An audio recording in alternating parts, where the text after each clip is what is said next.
Hi everybody, good evening. My name is Alan, and on behalf of the crew of the show, I'd like to welcome you to another edition of Bridging Heaven and Earth. You know, we're taping the show live in the Santa Barbara, Southern California area, December 18th, the night of December 18th, 1998. And what should be the season of joy and reconciliation and peace and love is just not turning into that. A lot of places around the world, and even in some ways in the United States of America where we are taping. I mean, today what happened was we had the beginnings of the impeachment hearings for President Clinton.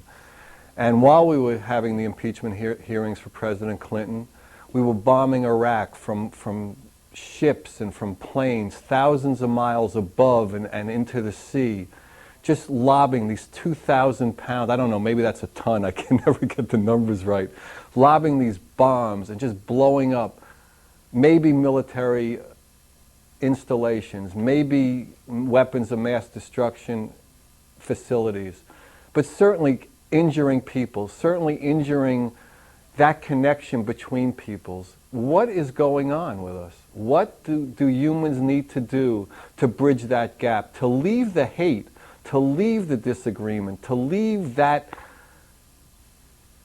feeling of separation, that feeling of that this person's being what they are is hurting me, is injuring me, is causing my cause not to have the experience or my people to have the experience. In this impeachment hearing, what is all that ugliness? What is all that hate about? What is going on with us? And for all of us, I mean, maybe it won't happen in that way. Maybe it won't happen for the leaders of our country. But I know that it's time for us, as individual people walking this earth, to take that step, to take that next step. Let's use this next year. Let's use tomorrow. Let's use every minute from now on to bring us closer into that love, to bridge that gap. There is no gap. We are all the same. When are we going to experience that? And for me, it's about time. It's about time that we took that step and did whatever it took to bring us into that love. And the people we have with us tonight, the guests we have, I mean, that's what their life's work is to bring that love, to, in whatever way possible, to expand people's experience of that oneness, of that connectedness.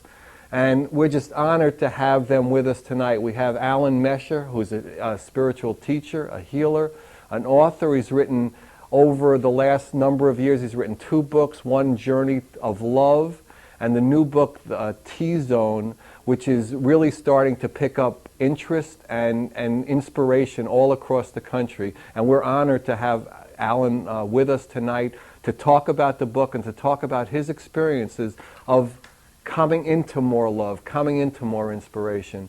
And then we also have with us Michael Stillwater, who's an internationally acclaimed musical artist, who once again brings his gift of voice, of music, of the written word, into healing the planet, into healing us individually. When you hear his music, you will know. I mean, probably a lot of you have. I mean, his CD, Rocked in the Cradle, has been, you know, internationally acclaimed as being an extraordinary healing album. And we also have tonight pictures from a fan, a particular fan of Michael's, Barbara Steinberg, who is a watercolor artist in Maui.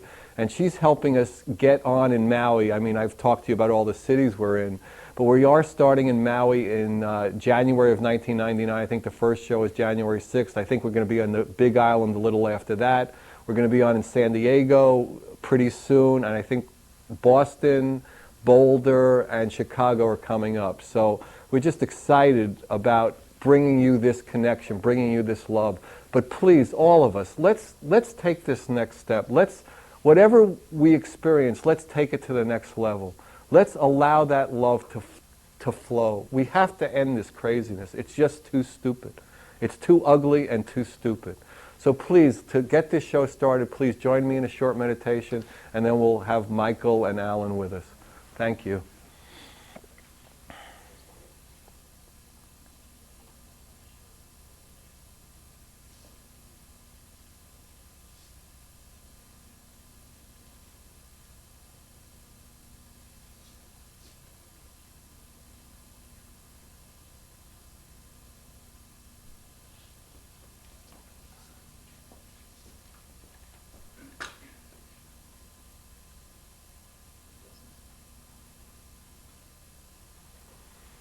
Thank you. And the first song with Michael Stillwater will be for Forbidden City of the Heart. It's written and performed by Michael, and it's from his CD, Rocked in the Cradle. So whenever you're ready, Michael, please.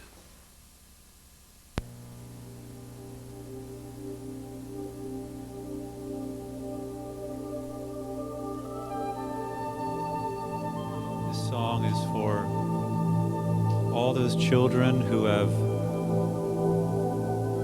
lost their connection with their fathers.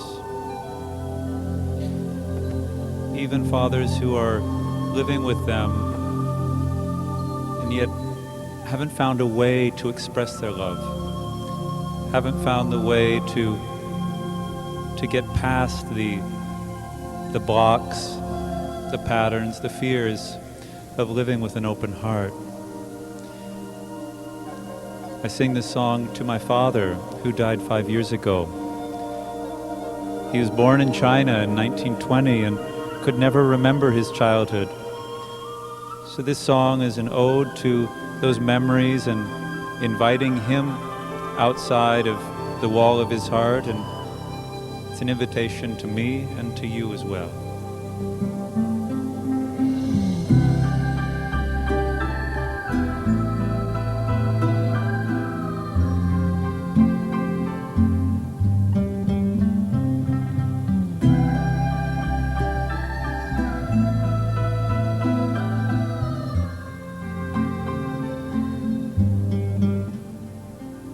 Great wall of China surrounded you from the very start.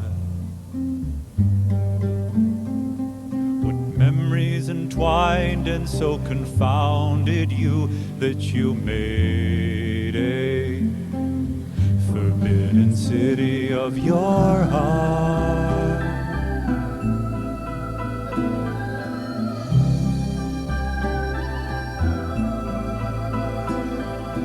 Born outside of Peking 13 years ago.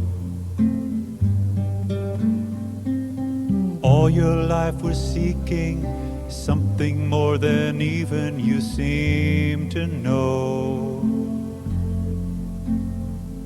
I wanted to know you as a little boy, when dragons flew patterns through your skies. Bright color paper lanterns lit you up with joy.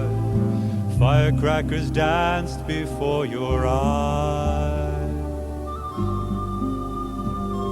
A great wall of China surrounded you from the very start.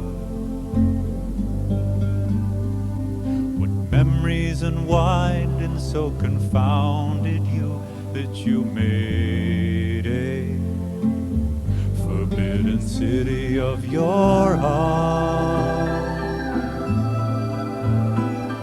How could I even know you, though at times I tried to breach the wall that hid your heart from view? A barricade of twisted dreams had wrapped you deep inside. Did you ever hear a call to tunnel through? Hard to say what makes us exactly what we turn out to be. One thing is certain, I know you wish that I would one day be free, to climb without a care above these red ramparts and fly beyond this dynasty of feeling apart as we are in the forbidden city of the heart.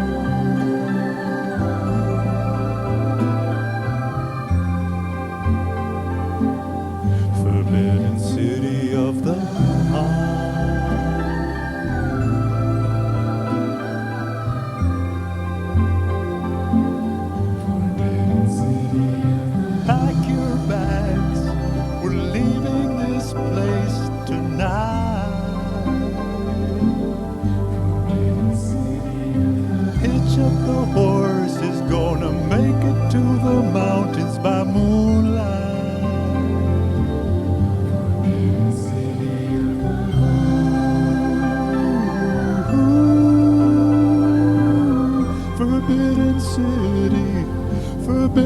city of the heart. We are leaving now this forbidden city of the heart.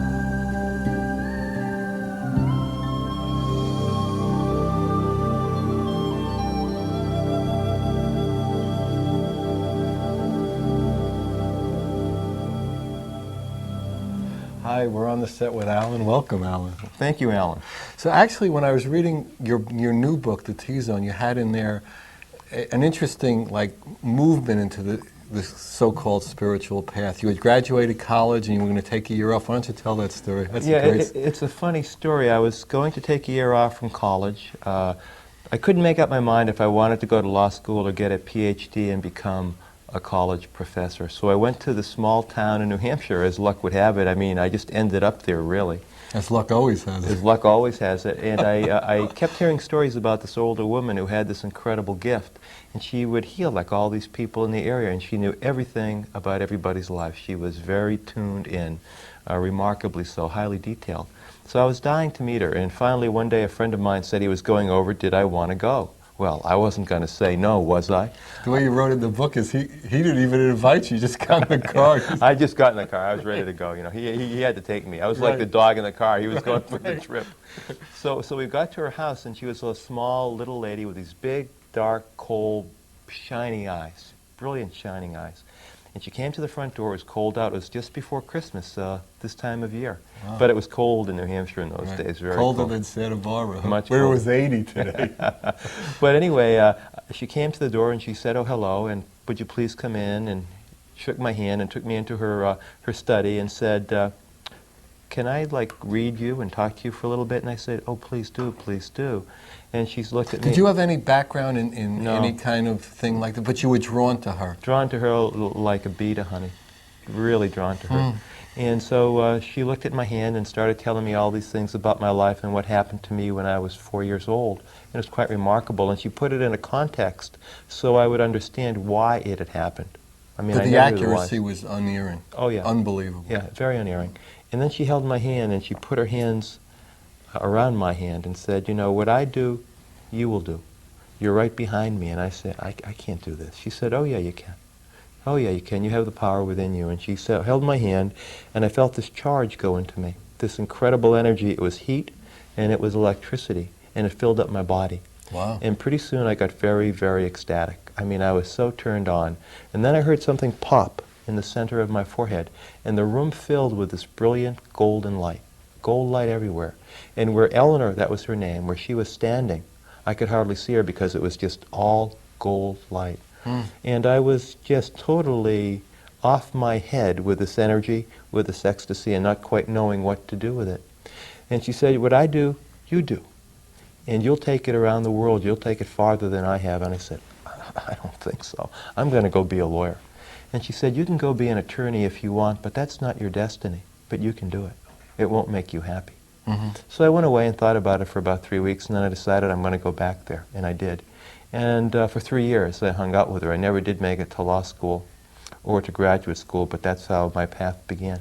And how did it develop from there? Well, I'd just grab everyone I could and work on them. And one of the first And things, by working on them, you mean? hands-on, laying on of hands, letting the energy, because she opened me up so that that power that was in her could also flow through me.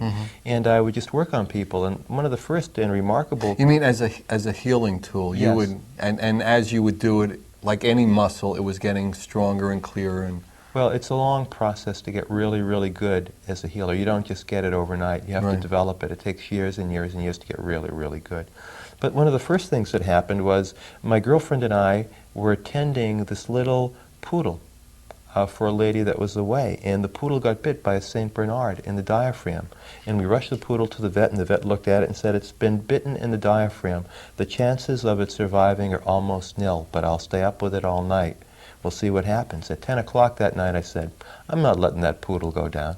So I went into meditation. I felt this tremendous energy pouring through me, and I just held my hands in front of me like this. And I just imagined that that little poodle was right between my hands. And I could feel this energy. And you weren't in this, the poodle wasn't there. No, This was a remote... The poodle was many miles away from me, but I could feel that poodle's astral body or etheric body coming right between my hands, and I could feel that charge go into that body, and enormous energy was pouring through. It lasted about 10 minutes, and then it stopped. And I said, well, that must be it. And the next morning we called the vet, and I said, how's the dog? And the vet said, at 10 after 10 last night, I was sitting with that dog, and right in front of my eyes, that hole sealed up. He said, your dog is fine. Just don't let it run around for a couple days. It's fine. Come and get it.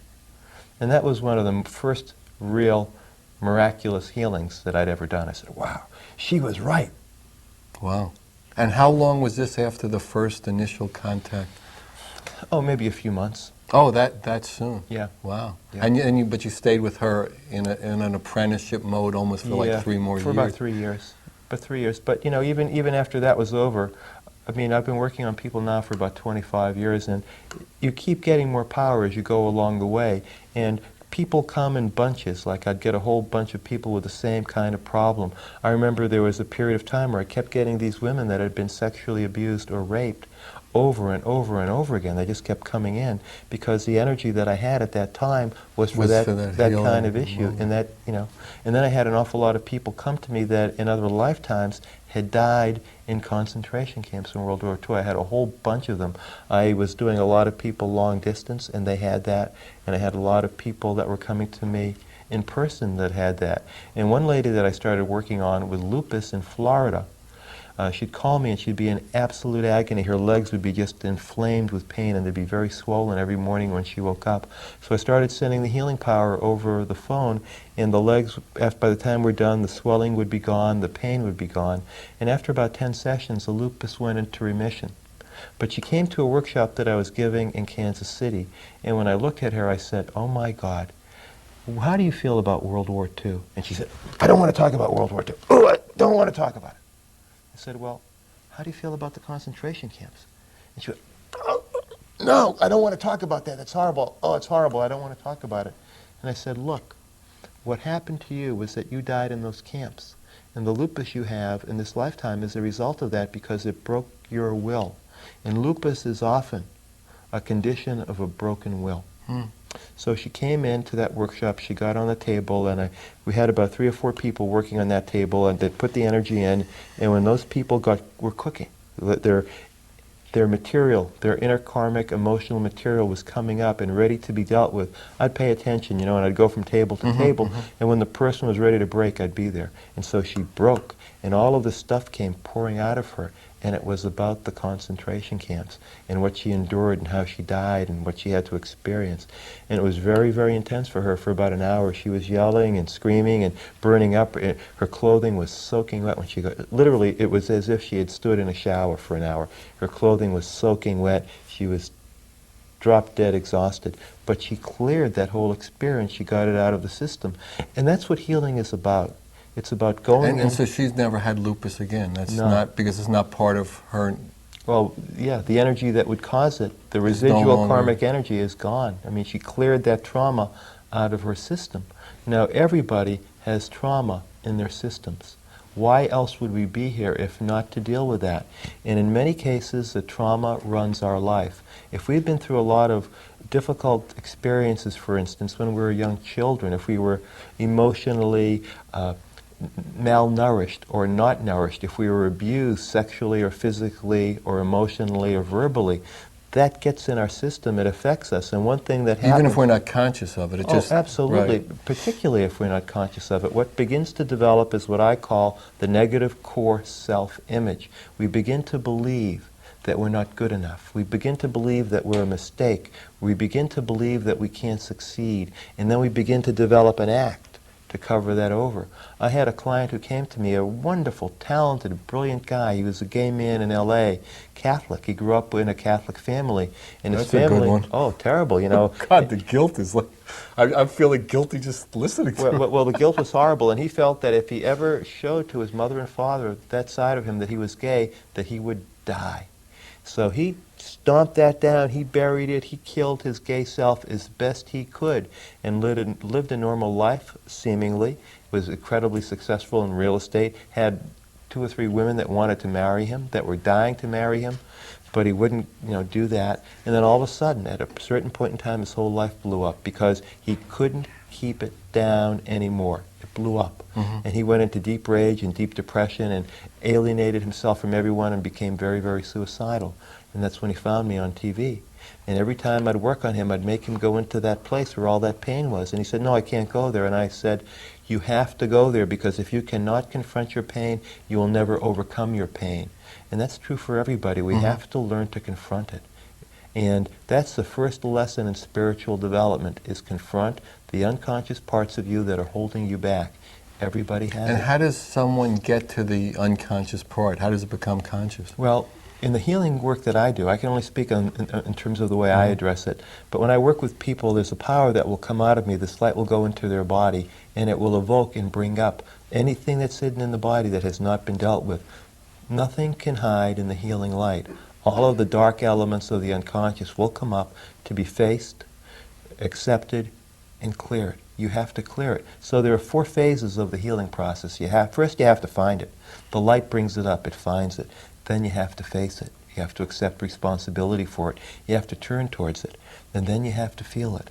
If you cannot be vulnerable to the pain that is buried in your system, you can never overcome it, and you can never be spiritual, no matter how much you might try. It's an act. It's another act. So you have to be willing to face it and feel it and let it all come out of your system, and sob out your grief and sob out your hurt and rage out your anger and get it all clear. And then when you cleared all that energy, then you can forgive it. But you can't forgive it until it's cleared. There's no forgiveness otherwise. And forgiveness means that you're detached from it.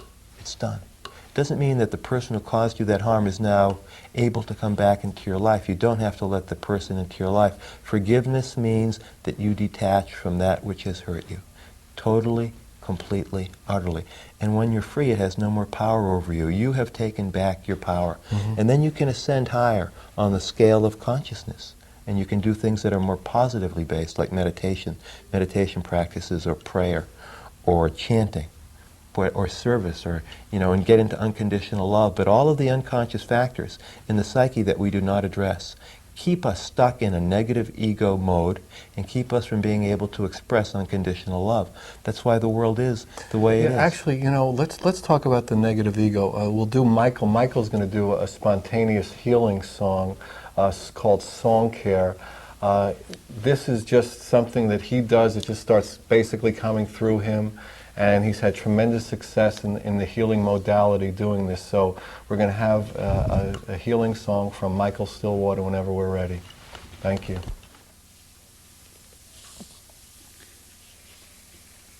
So what I do is allow a song to come through in response to who I'm with.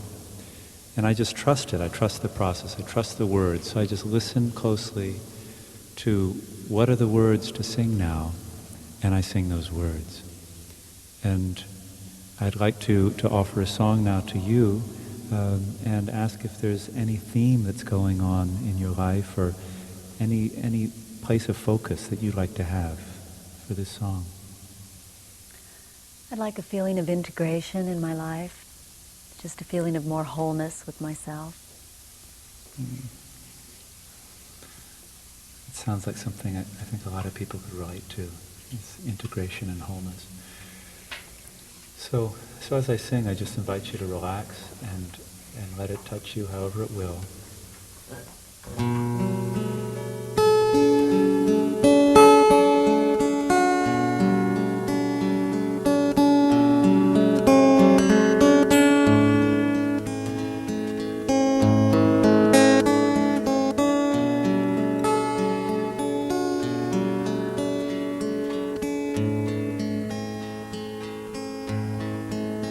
If I trusted, if I let it be true, if I trusted, if I let it come through, I'm gonna find my way to the center of things, where my heart is whole, where my soul can sing, and I'll hear the song. It's in the wind of time.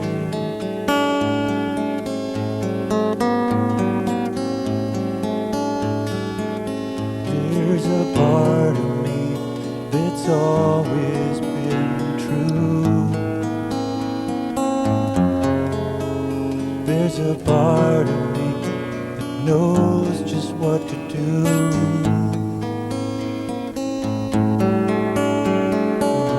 And if I listen and let it sing, I'll find my way to everything where I need to be, where I need to go. It's right here inside of me. Let me learn to let go.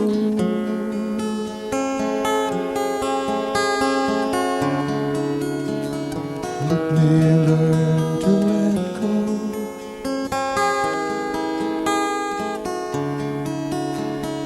Let me learn to let go.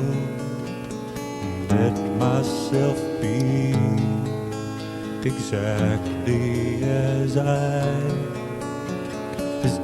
can see, right through the walls that kept me apart from you.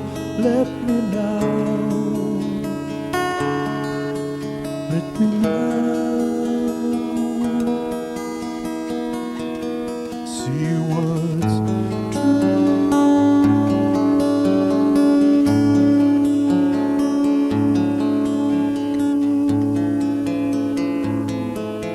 See what's true.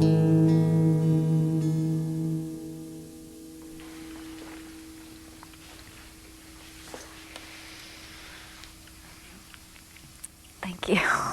It's beautiful. Did that speak to you? Yeah, it is about trusting. It seems to all come back to that. Yeah. Behind everything else, it's like learning how to trust, especially when we feel somehow either betrayed by someone outside us, or betrayed by ourselves.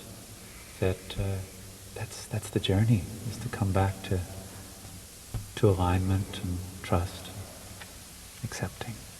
To Thank let you. it in. Thank you. Yeah, to let it in, exactly.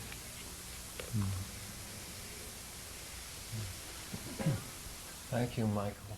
That was beautiful. So we're back on the set with Alan. So why don't you just go into a little about what you would call negative ego and positive ego, and how a human being would go from, obviously one would be, positive ego would be better than negative ego. Sure. Well, negative ego, one of the keynotes of negative ego is that it's very reactive.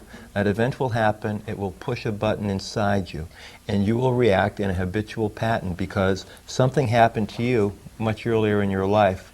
That You're like a machine. Yeah, you're very predictable. So when people have negative ego, they're very predictable. The same patterns will continue in their life over and over again, and they will attract the same thing into their life over and over again. Let me give you an example.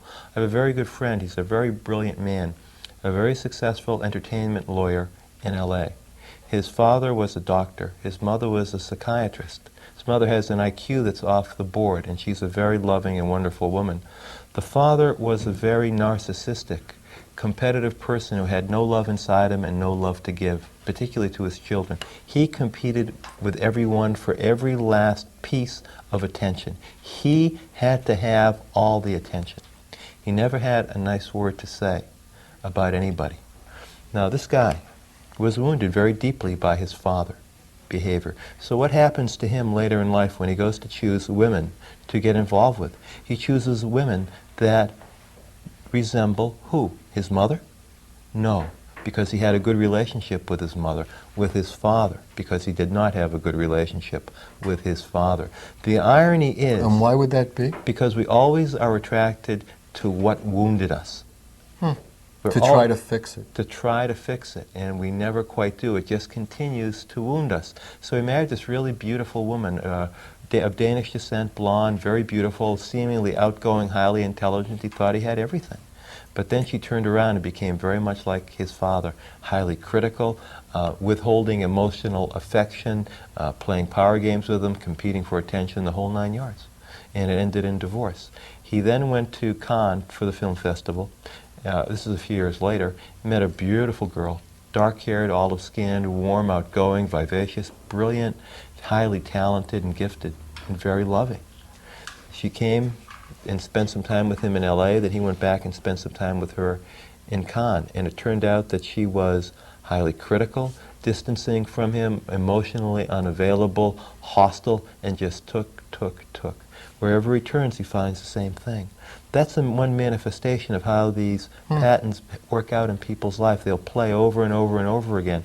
And that's why so many people's relationships are problematic, is because they're not addressing the original wounding that occurred in their nuclear family when they were young children. So negative ego gets formed when we're very young by the patterns that occur generally in our development. And until we're willing to... Is it a one-lifetime experience, do you think? Or No. And oftentimes what we've chosen to be born into and experience this lifetime is like it's a trigger. Right. It triggers what had happened before, because we've got to recreate it and re-experience it so that eventually and hopefully we can heal it and overcome it. But you can never overcome anything until you're willing to turn around and face it. You know, the first main process in the healing path, or the growth path, or a spiritual path, is to face the unconscious dilemmas that we all carry. Many people go into meditation as a vehicle for not only for spiritual development, but to overcome the negative elements in their unconscious, and it will never work. Because what happens when we meditate is that we raise our energy levels, so we distance ourselves even farther from the pain we carry. We feel good because we're up here, and we feel free. But sooner or later, the energy we take on in meditation will bring us back down to normal, and we'll start feeling all of this stuff again. So we don't have to move away from it to get high and whole. We have to move towards it. We have to engage it. Engagement is the key to transformation. So you don't think there's a certain experience of like rubbing up against the magnet of the infinite or the transcendental, and that is like a healing process unto itself? And then you become more like that. But before you're able to rub up against it, you have to be able to be open to take in what it's going to offer you. And therefore you have to turn first and heal this stuff. Then the more you face it, the more you can take on. Look at it this way. This is a cup. It's filled with water. If I want to have a glass of wine, I got to empty the water. Your body is filled with darkness. If you want your body to be light, you have to empty the body of darkness. And the psychic and karmic material is not stored in some theoretical place or in your brain or in your mind.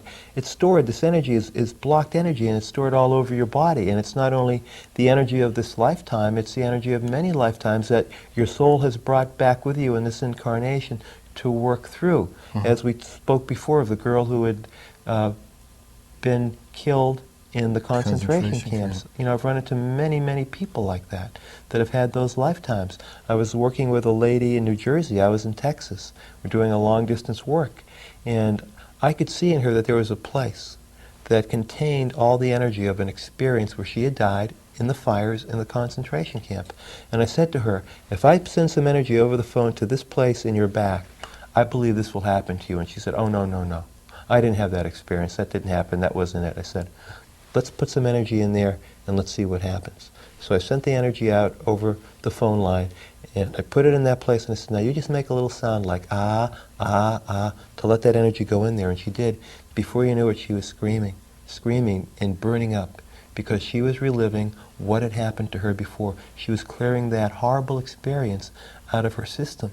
You need to clear these things out of your system, because if you don't have access to your whole power. And one of the laws of consciousness is it takes all of your power to make the vertical ascent. That's why healing is so absolutely important. You've got to take back your power. So part of what she did is taking back her power from where it had been broken off and buried in her psyche, in her body. The other thing she did is that all the fear attached, all the subliminal subconscious fear attached to that left, and all the persecution complexes she has in this lifetime because of what happened in another lifetime have also gone. Now you tell me, was it worth it for me to push that button in her and make that happen? Was it worth it?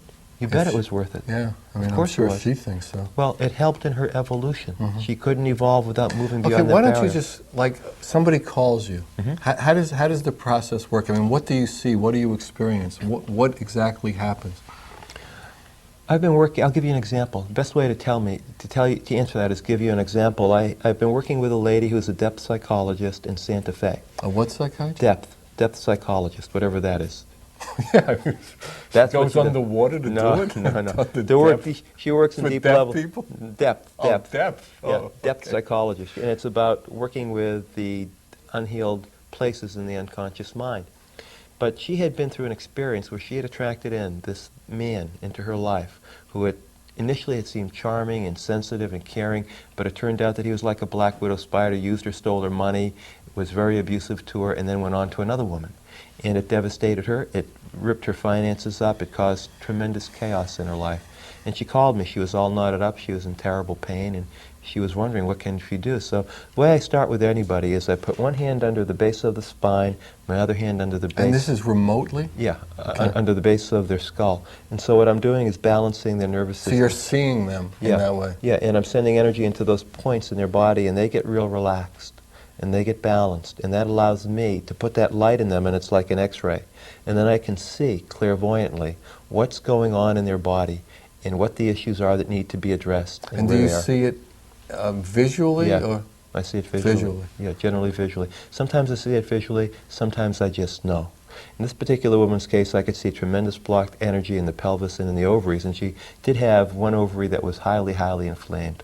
And so we started working, and I started sending the healing energy in there, and the first thing that happened is she just felt this incredible heat just going through. She couldn't believe the voltage running through her body. She didn't believe that was possible, and she just started burning up. And then she started screaming and screaming and raging, and then the rage broke, and she started sobbing, which is where you want to get to, because that's the vulnerability coming out. That's a deep hidden pain that needs to be cleared, and that happened. So we spent a bunch of sessions clearing out all this blackness, and this man also... All over the phone? Yeah, and this man did like black magic on her. And it was heavy, heavy, heavy energy inside her. Black, black, black. And we cleared it out. And we cleared it out. And we cleared it out. And then after we got that cleared up, all of a sudden the stuff started coming up about her mother. Because her mother was just like this man. The mother had never wanted her. The mother was always critical of her. The mother was always disparaging of her. The mother always tried to block her development and keep her from where she wanted to go. So the mother and the man were very similar. And there was a black energy attached with the mother too, because it was hate coming at the daughter. So we had to clear all that out. And when we got her all cleared out, she could feel the energy go in it. She said it felt like silk. And she could feel flowers blooming in her body, particularly in her ovaries. And everything in her life changed. She had co-signed a note for this man. All of a sudden he paid it off. This house she wanted to sell that they had lived in, and it wasn't moving at all of a sudden it sold like that. Her son was accepted into a private school in Colorado, and she was able to leave Santa Fe, which is what she wanted to do. It all happened. As soon as she was done healing, all of those three really good things popped into her life. So when you heal yourself, all the good that you could have begins falling into your life. And when you get all of these blocks So you would in your say body, it's like the wind is in your sails. Yeah. It just feels like that. the wind is in your sails. Yeah. That's what happens. So what prompted you to write this book? Now, the T-zone is the transformation zone, is describing this process, right? Yeah, it's about the process of what transformation is. And I decided to write the book because I wanted to pass on what I had learned in 25 years in working with people. Very fundamental, deep, simple truths that if people were to use them and apply them, could really make a huge impact in their lives for the better. And so why don't you describe, help this group out here. We need this group help. So what would be the first couple of things that you would suggest people who want to have more experience, what would you suggest they do? Well, I would suggest they read the book. That's the first thing to do. I mean, and then the book will give you all sorts of ideas about what to do next. But I think that people need to rather, instead of running away from what's going on in their body, trying to divert themselves or deny what's going on, or go into practices like Tai Chi or yoga or meditation or anything like that. Those things are all positive and they're very good. but they're not going to heal your life. They're going to make you feel better. But feeling better and being centered and clear is far different from healing your life, because healing means that you get all the blockages out of your system. So whatever people can do to encounter and embrace the negative elements in their psyche will go a long way. How do you towards moving suggest forward. people do that if they're not talking to you or somebody just like you? Well, the best thing they can do is talk to me or find somebody just like me.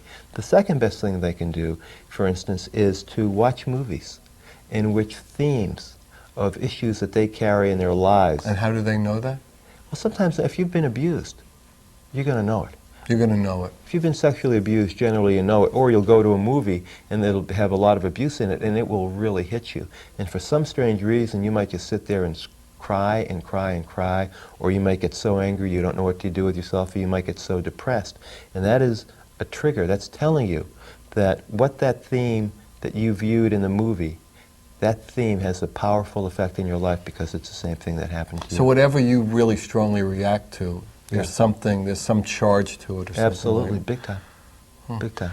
All right, you know, first of all, let me just remind people that if anybody wants any information about Alan and his work, or Michael and his CDs and where he's playing and anywhere around the world, please call me. It's Alan, 805-687-2053. And if people are watching this in the Santa Barbara area, December 18th, this weekend, Michael has a concert locally. So if you want any information about that, call me in Santa Barbara at 687-2053, and I'll give you whatever information you need about that. So, and now we're going to have, Michael's going to do his third song, which is called Turn to Me. Again, Michael has written this, and it's going to be performed by him, and it's from his CD, Rocked in the Cradle. So whenever we're ready, Michael, please.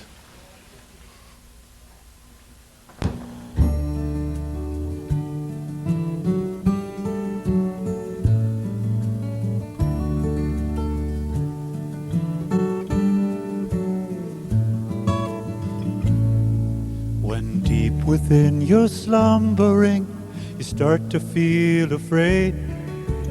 Dragons chase you down the mountainside. When everything's confusing and your hope begins to fade, look and see the night is over. I'm holding you. Turn to me, though it seems that I am gone.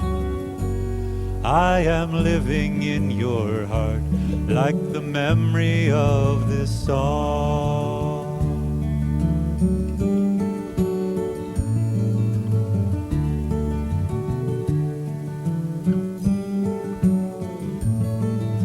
When even in your waking dream, the shadows start to fall, everywhere you look, there's something wrong. Told you once before that all you have to do is call, and I'll be waiting in your heart, like the memory of this song. Turn to me, though it seems that I am gone. I am living in your heart, like the memory of this song. I will comfort you in the night.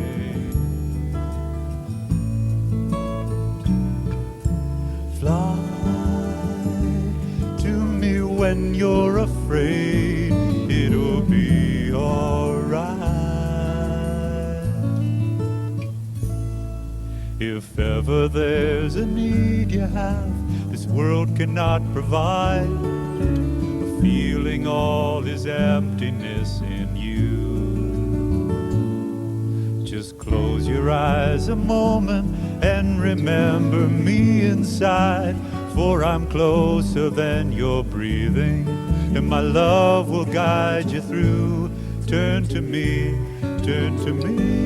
though it seems that I am gone. I am living in your heart, like the memory of this song. turn to me, though it seems that I am gone. I am living in your heart, like the memory of this song. I am living in your heart, like the memory of this song. I'm living in your heart, like the memory of this song.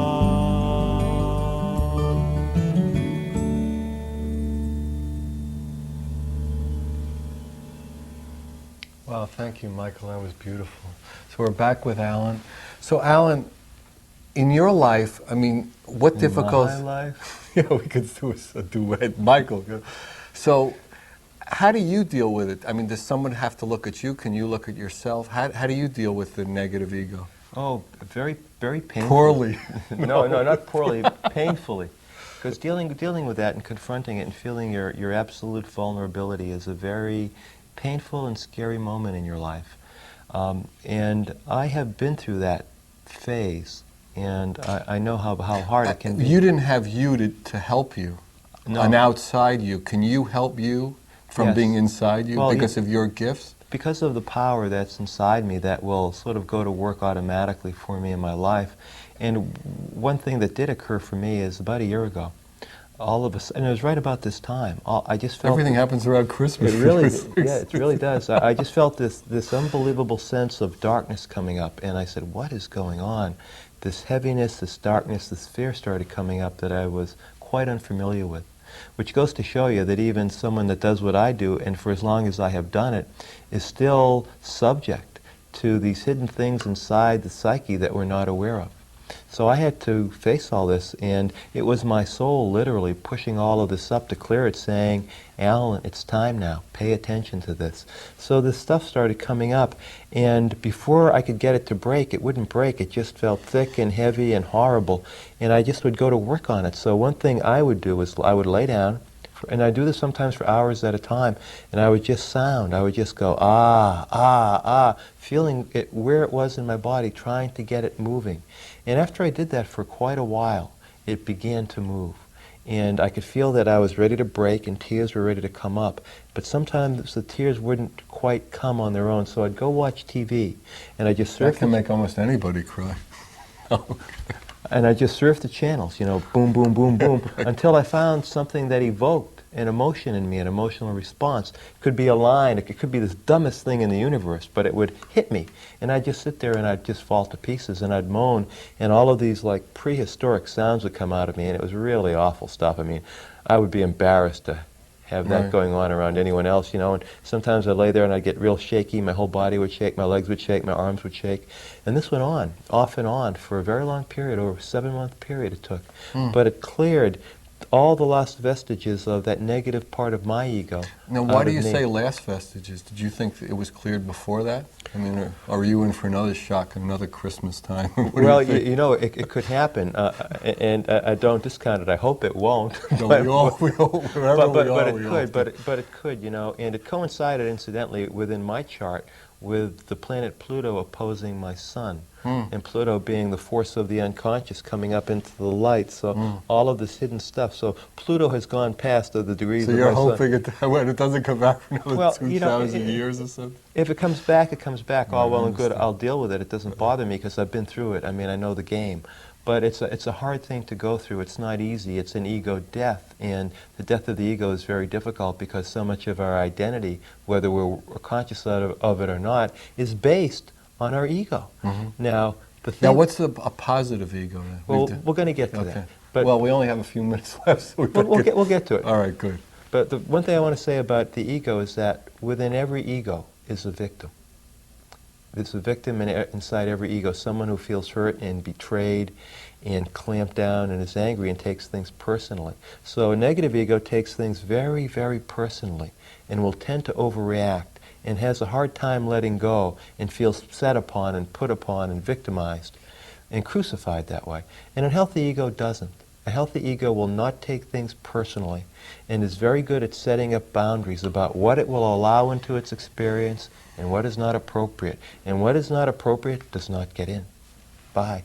And The person with a healthy ego will walk away from abusive situations without getting involved.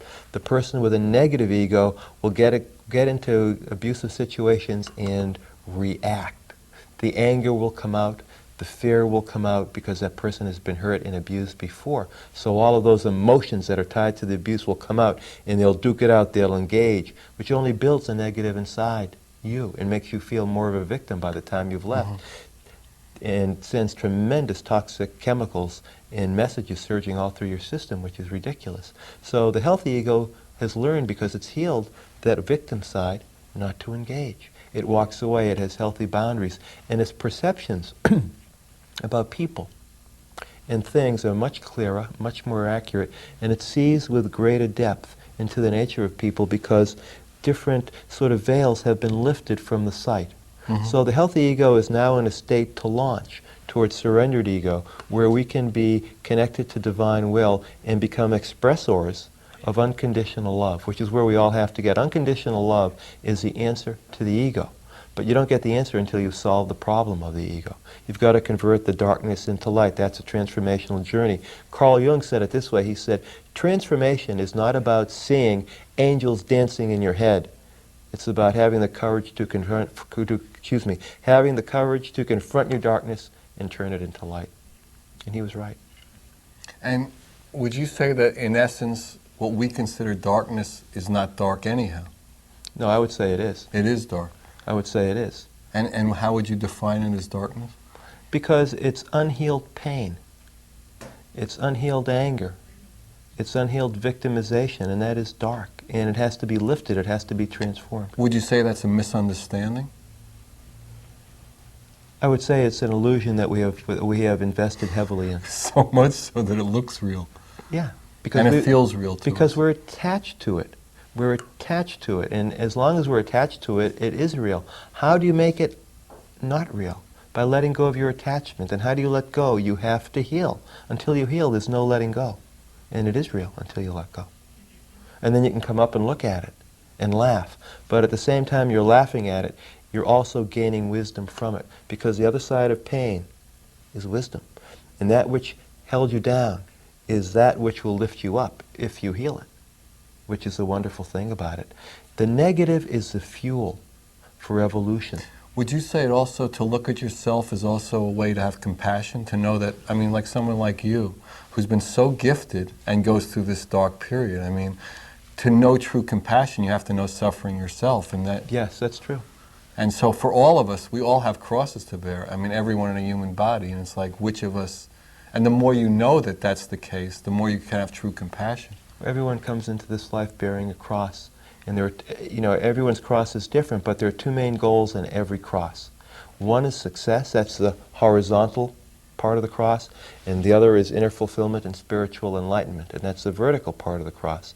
In the West, we have focused for hundreds of years on the horizontal scale of success. They're both part of the puzzle, but if you overdo one or the other, it's a short material egg and the short... And that's why we're so out of balance in our civilization, because we haven't pursued the vertical scale. We're babies at it. We're just starting now. But you would say if somebody pursues that to the denigration of the other, that would also be out of balance. Exactly. So you have to have a three-legged stool. Well, you need to solve both of those issues. What is success for you? Everyone will have a different definition. Success is relative. Not everyone wants to be or can be Bill Gates. Right. Okay?